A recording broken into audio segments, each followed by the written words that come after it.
বছরে একবার রোজা রেখে, বছরে 1 মাস রোজা রেখে মনে করলে ইবাদত শেষ, 5 ওয়াক্ত নামাজ পড়ে মনে করলে ইবাদত শেষ। আমি প্রশ্ন করি, 5 ওয়াক্ত নামাজের নামই যদি হয় ইবাদত, 5 ওয়াক্ত নামাজের নামই ইবাদত, এটাই যদি হয়, তাহলে 5 ওয়াক্ত নামাজ পড়তে সময় লাগে কত? উজু টুজু করে বড় জোর 1-1.5 ঘন্টা সময় লাগে 5 ওয়াক্ত নামাজ পড়তে।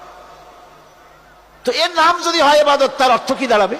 অর্থ দাঁড়াবে আপনি 24 ঘন্টার ভিতরে 1 থেকে 1.5 ঘন্টার জন্য আল্লাহর গোলাম, বাকি 22 ঘন্টার জন্য শয়তানের গোলাম হতে কেউ রাজি আছেন?